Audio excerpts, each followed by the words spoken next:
नमस्कार दोस्तों, स्वागत है आपका ज्ञान गुरु टेक में। और मैं सुरेश कुमार आज आपको बताऊंगा फॉर्म 15G और फॉर्म 15H क्या होता है। दोस्तों, हम सभी लोग बैंक में जब फिक्स डिपॉजिट कराते हैं तो बैंक के अंदर एक रूल होता है कि यदि हम अपने फिक्स डिपॉजिट अमाउंट पर एक साल के अंदर 10,000 रुपये का इंटरेस्ट प्राप्त कर लेते हैं अथवा 10,000 रुपये से अधिक का इंटरेस्ट प्राप्त कर लेते हैं तो बैंक हमारे फिक्स डिपॉजिट पर 10% टीडीएस काट लेता है।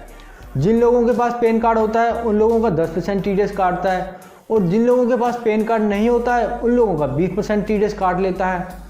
तो ऐसी स्थिति में हम चाहते हैं कि हमारा टीडीएस ना कटे, तो हम वहाँ पर फॉर्म 15 जमा कर देते हैं। यदि हम फॉर्म 15 जमा करके देते हैं तो हम टीडीएस से बच सकते हैं। अब दोस्तों, हम जान लेते हैं कि फॉर्म 15G और फॉर्म 15H क्या होता है और इसका उपयोग हम कब कर सकते हैं।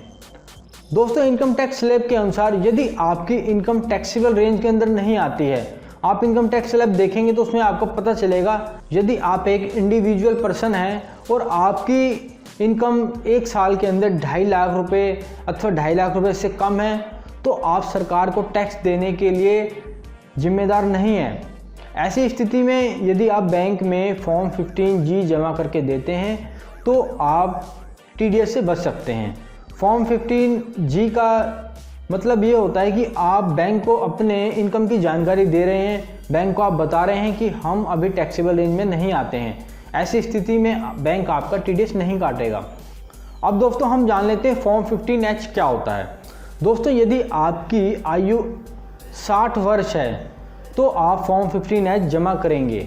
फाइनेंशियल ईयर 2018-19 के अनुसार जिन लोगों की उम्र 60 साल है वह सीनियर सिटीजन की श्रेणी में रखे गए हैं।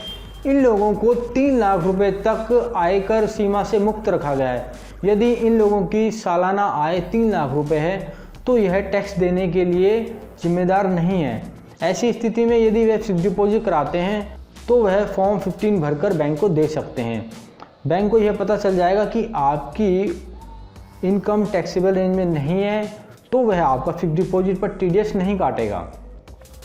जिन लोगों की उम्र 80 साल है अथवा 60 साल से अधिक है ऐसे लोग भी फॉर्म 15H जमा करके दे सकते हैं। जिन लोगों की उम्र 60 साल से अधिक है अथवा 80 साल तक है ऐसे लोग सुपर सीनियर सिटीजन की श्रेणी में रखे गए हैं और इनकम टैक्स स्लैब के अनुसार फाइनेंशियल ईयर 2018-19 में 5 लाख रुपए तक की इनकम पर आयकर सीमा से कर मुक्त माने गए हैं। ऐसे लोग भी फॉर्म 15H बैंक में भरकर दे सकते हैं। दोस्तों, फॉर्म 15 जमा करने के लिए कुछ टर्म्स एंड कंडीशन हैं, वो आपको फॉलो करनी बहुत ज़रूरी होती हैं। जब आप फॉर्म 15 जमा करने जाते हैं तो आपको यह देखना चाहिए कि आपकी इनकम टैक्सेबल रेंज में ना आती हो। यदि आप इनकम टैक्स स्लैब के अनुसार टैक्सेबल रेंज के अंदर नहीं आते हैं तभी आप फॉर्म 15 भरकर दें, अन्यथा आप सरकार को गुमराह करने के जुर्म में सज़ा के हकदार भी होंगे।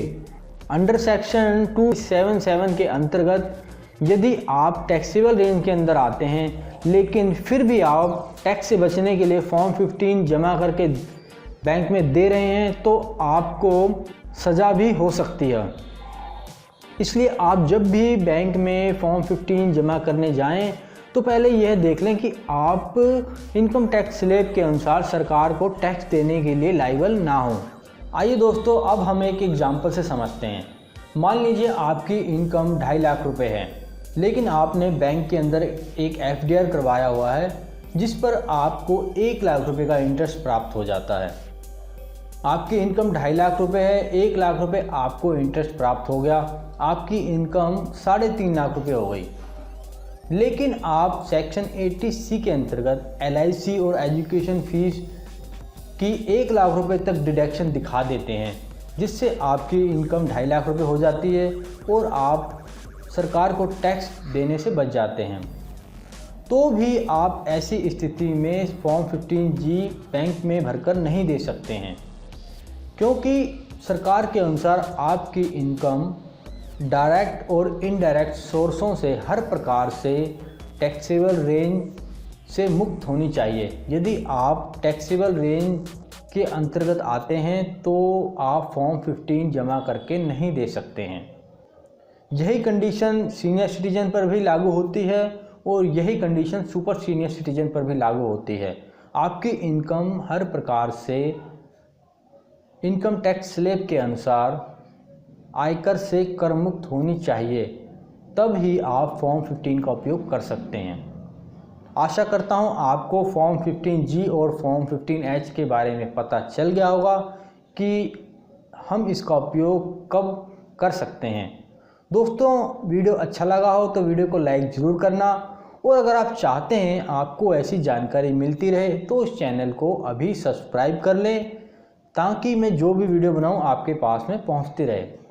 ठीक है दोस्तों, फिर नेक्स्ट वीडियो में मिलेंगे आपको नेक्स्ट टॉपिक के साथ में। तब तक के लिए गुड बाय, अलविदा, वंदे मातरम।